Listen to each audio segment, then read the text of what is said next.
लोग रत्ना और आप देख रहे हैं सी न्यूज़ भारत। आयोग करते हैं न्यूज़ बुलेटिन की ओर। बात होगी आगरमालवा की, जहां पुलिस ने दबिश देकर आईपीएल सट्टा संचालित करने वाले 4 आरोपियों को गिरफ्तार कर 1 करोड़ से अधिक के अवैध लेन देन का खुलासा किया। साथ ही बात होगी महाराजगंज की, जहां रोजगार सेवकों ने मांगों को लेकर एडीओ को ज्ञापन सौंपा। तमाम खबरों पर विस्तार से चर्चा करेंगे। आगरमालवा के ग्राम तनोड़िया नाका चौक स्थित मकान नंबर 164 में आईपीएल मैच के दौरान ऑनलाइन सट्टा संचालित किए जाने का खुलासा हुआ है, जहां पुलिस ने मुखबिर की सूचना पर दबिश देकर आरोपियों को गिरफ्तार किया। पुलिस के अनुसार आरोपी एलईडी टीवी पर मैच देखकर मोबाइल के माध्यम से सट्टा संचालित कर रहे थे और प्रत्येक बॉल, ओवर और रन पर दाव लगवाकर अवैध आर्थिक लाभ कमा रहे थे। इस मामले में दानिश मुल्तानी, सुमित राठौर, अजय सोलंकी और कमलेश बोड़ाना को गिरफ्तार किया गया है, जिनमें से कुछ आरोपियों का पूर्व में भी आपराधिक रिकॉर्ड पाया गया है। पुलिस ने मौके से मोबाइल, लैपटॉप, एलईडी टीवी, नकदी सहित कुल लगभग 3,90,000 रुपए की सामग्री जब्त की है, जबकि बरामद दस्तावेजों में लगभग 1 करोड़ 93 लाख रुपए तक के सट्टा लेन देन का हिसाब सामने आया है। मामला दर्ज कर आगे की जांच की जा रही है। सूचना के आधार पर हम लोगों ने एडिशनल साहब के नेतृत्व में एक टीम का गठन किया गया, जिसमें एक कोतवाली, कृषि शाखा प्रभारी, काफी गुजर और उनकी टीम, ये सभी जो उसमें सूचनाओं के पुष्टि के संबंध में लगे रहे और कल 16 तारीख को सूचना के आधार पर टीम के द्वारा व्यक्त किया गया, इसमें एक आरोपी तनोड़िया से ऑनलाइन सट्टा पर लोगों के कौन उनकी दावों को रिसीव करते हुए पाया गया। उसके पास से लैपटॉप, टेलीफोन, टीवी इत्यादि हुआ। इसके साथ साथ उसके बताए अनुसार एक दूसरी खबरें चले थी कि ये किसको उतारता है। इस संबंध में हमारी दूसरी टीम इंदौर में थी, उसके द्वारा वहाँ पर दी गई। वहाँ से आगरमालवा से सी न्यूज़ संवाददाता अर्श अहमद कुरैशी की रिपोर्ट। अकोला जिले के मुर्तजापुर पंचायत समिति अंतर्गत जिला पंचायत उच्च प्राथमिक केंद्रीय विद्यालय कानड़ी में विद्यार्थियों के सर्वांगीण विकास के लिए नए शैक्षिक उपक्रमों की शुरुआत की गई है, जिसके तहत अब बच्चों को अबैकस शिक्षा निःशुल्क दी जा रही है। सहायक शिक्षिका कुमारी कीर्तिमाला राव द्वारा प्रशिक्षण लेकर शुरू की गई इस पहल से विद्यार्थियों में गणितीय दक्षता, एकाग्रता और स्मरण शक्ति में सुधार देखा जा रहा है। विद्यालय प्रशासन के अनुसार इस नवाचार से बच्चों की जोड़, घटाव, गुणा और भाग जैसी गणनाएं तेज और सटीक हो रही हैं। साथ ही अभिभावकों और ग्रामीणों में भी इस पहल को लेकर उत्साह बढ़ा है। इस उपक्रम को मुख्याध्यापिका लता सोलंकी, स्कूल प्रबंधन समिति और अन्य शिक्षकों के सहयोग से सफलतापूर्वक आगे बढ़ाया जा रहा है, जिससे विद्यालय में नामांकन भी बढ़ने लगा है और ये पहल ग्रामीण शिक्षा के लिए प्रेरणादायी साबित हो रही है। At 55, at 22, at 22, at less 77, less 11, at 55, less 55, at 44, less 33, less 11, at 99, less 77, less 22, at 44, less 11, less 11, less 11, less 11. Answer. Very good. Akola से सी न्यूज़ संवाददाता प्रवीण बाहुरवाग की रिपोर्ट।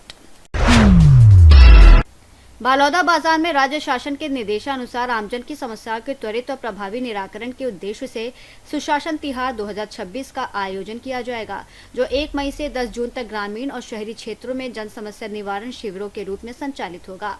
इससे पहले 30 अप्रैल तक लंबित प्रकरणों जैसे नामांतरण, बंटवारा, मनरेगा भुगतान, हितग्राही योजनाओं, प्रमाण पत्र, बिजली, हैंडपंप और अन्य समस्याओं के निराकरण के लिए विशेष अभियान चलाया जाएगा।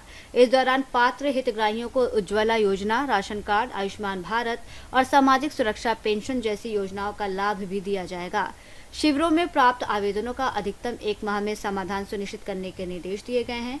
अभियान के तहत मुख्यमंत्री विष्णुदेव साय द्वारा औचक निरीक्षण कर विकास कार्यों की समीक्षा और हितग्राहियों से फीडबैक लिया जाएगा। साथ ही जिला स्तर पर समीक्षा बैठक और प्रेस वार्ता भी आयोजित की जाएगी। बलौदा बाजार से सीरू संवाददाता बलदाऊ सिंह ठाकुर की रिपोर्ट।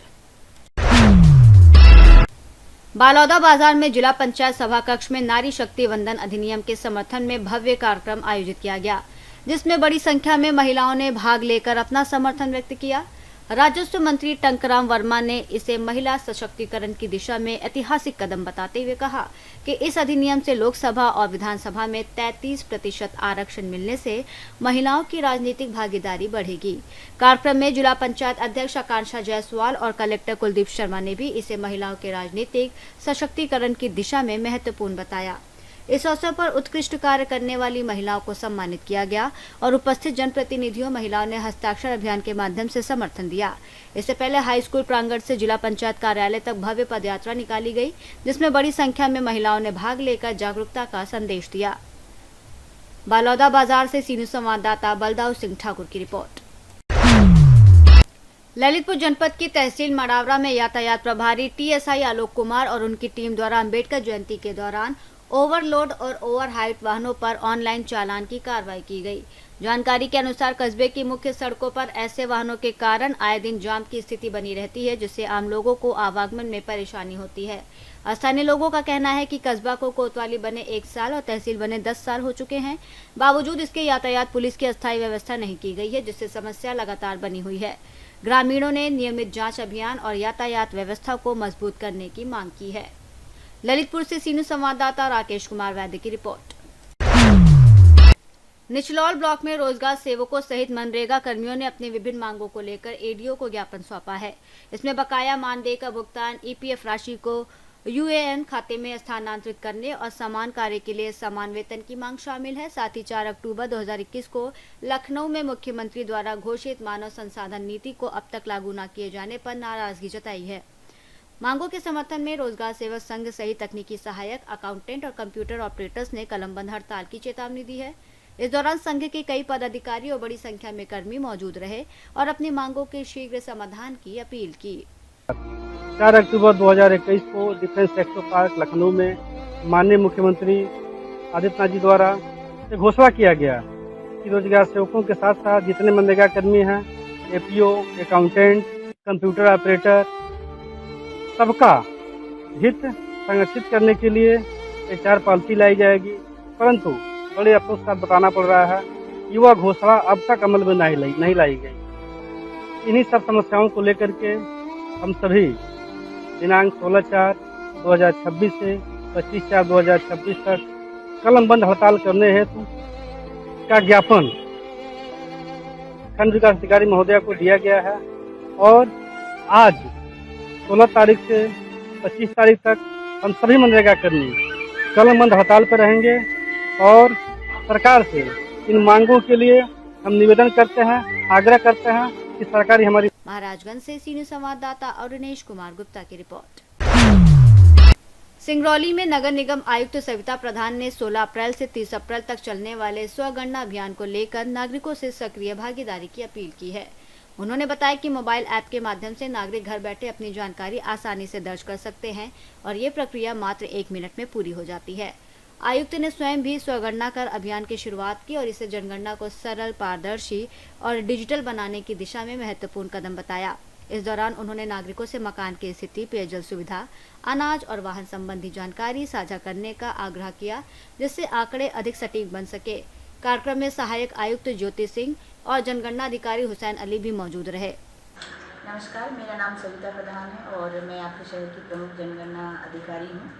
आप सभी स्मार्टफोन का उपयोग करते हैं और जैसा कि पता है कि हमारे देश में जनगणना का कार्य चल रहा है और हम सभी डिजिटल हो चुके हैं, तो बहुत ही सरल माध्यम से आप स्व आकलन करते हुए जनगणना में मोबाइल ऐप के माध्यम से भागीदारी ले सकते हैं। बहुत ही सरल सवालों का जवाब देते हुए, स्वयं आकलन करते हुए, जैसे कि आपका घर कच्चा है या पक्का है, आपके यहाँ पानी का स्रोत कैसा है, आप किस तरह का अनाज उपयोग करते हैं, किस तरह का वाहन आपके घर पे उपलब्ध है। बेसिक, बहुत ही बेसिक जानकारियों को जनगणना कार्यालय द्वारा आपसे ली जा रही है, जो आप बहुत ही सुविधाजनक तरीके से भर सकते हैं। मुश्किल से इसमें 1 मिनट का समय लगता है और इसमें आपके परिवार के बच्चे भी सम्मिलित हो सकते हैं और जितने भी युवा हैं उनसे भी मेरा अनुरोध है कि आप सभी स्मार्ट मोबाइल चला रहे हैं तो आप लोगों की सहभागिता से हमारे देश की जनगणना के कार्य में विशेष प्रगति लाई जा सकती है। स्पेशली हमारे शहर को इससे बहुत फ़ायदा हो सकता है।